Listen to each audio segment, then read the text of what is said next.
students, in this part we are going to study about the enantiomers and diastereomers as part of the optical isomerism. Before we go into enantiomers, another point which we will study in this class is nomenclature of optical isomers.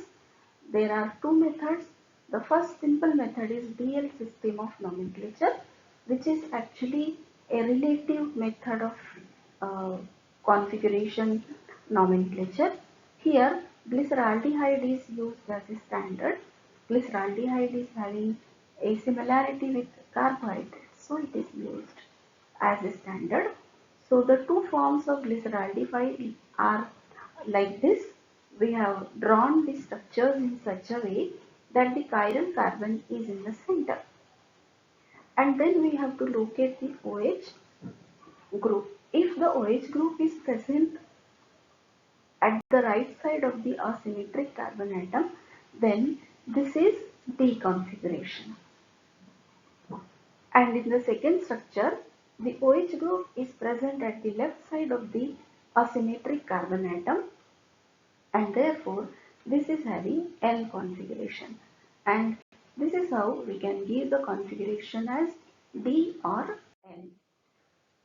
The second example of lactic acid, we have drawn the structure of lactic acid by keeping the chiral carbon in the center, and in the first structure, if we see, the OH group is present on the right side of the chiral asymmetric carbon, so it is having D configuration, so it is D lactic acid, and the second one is L-lactic acid because OH group is present on the left side.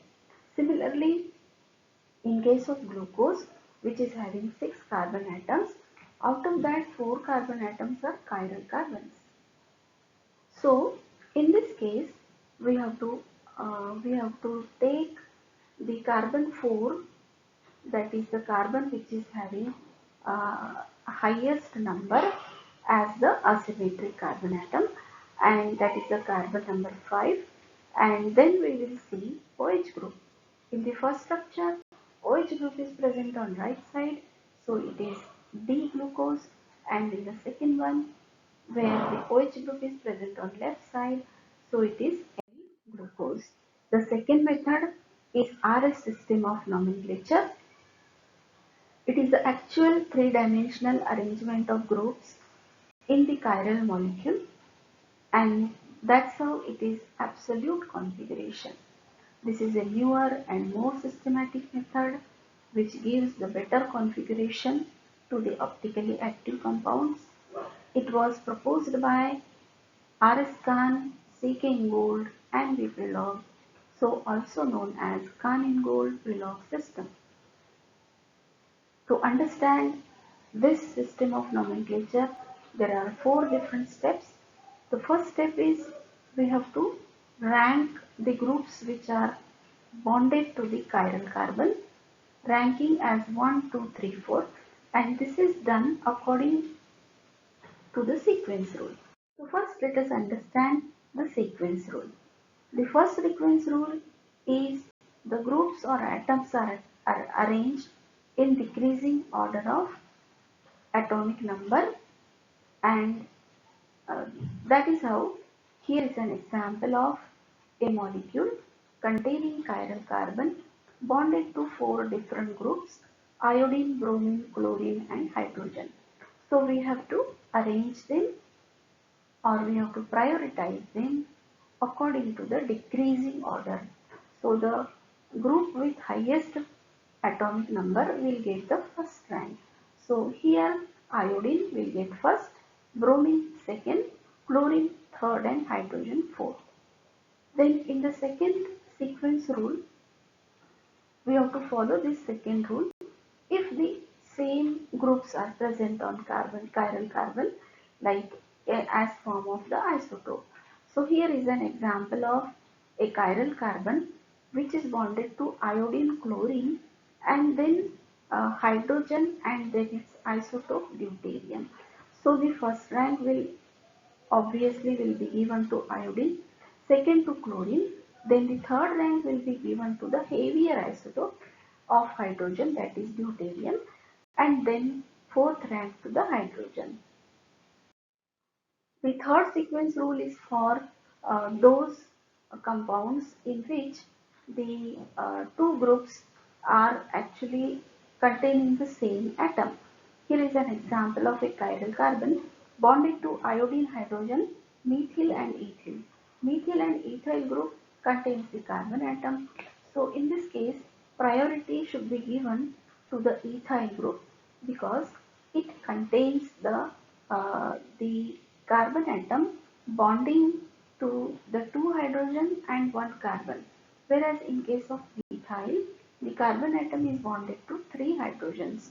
So that's how the second rank will be given to ethyl, third to methyl, and then fourth to hydrogen.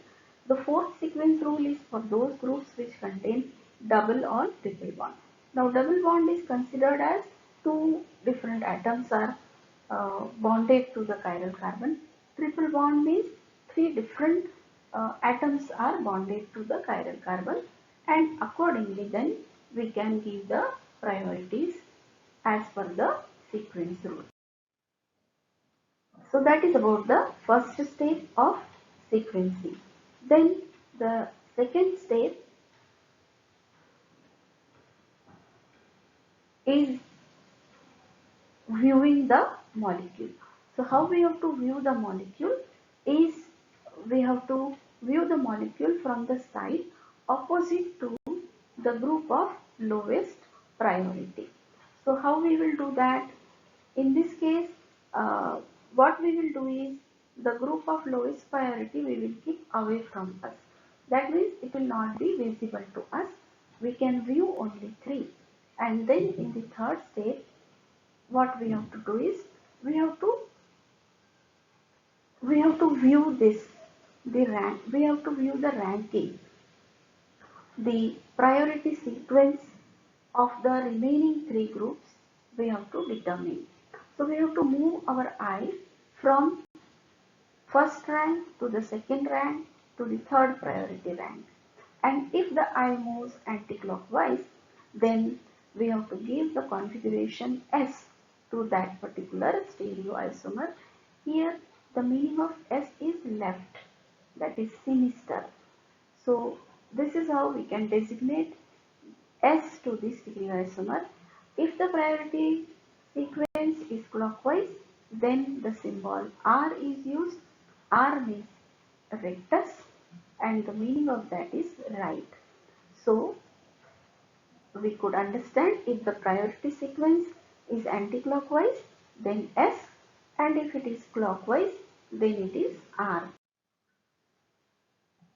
For example, 1,1-chlorobromoethane. Here we can see the priority sequence in the first one is clockwise. That means if we move our eye from bromine to chlorine to methyl group, then it is moving clockwise. So it is having R configuration, and the another enantiomer of 1,1-chlorobromoethane, the priority sequence is anti-clockwise and hence it is S. It is having S configuration. Next example is of lactic acid. We have drawn here the two enantiomers, and if we see the priority sequence from hydrogen COH to CH3, in the first structure it is going clockwise, so it is R, and in the second one it is anti-clockwise, so it is. These are the few references. Thank you very much.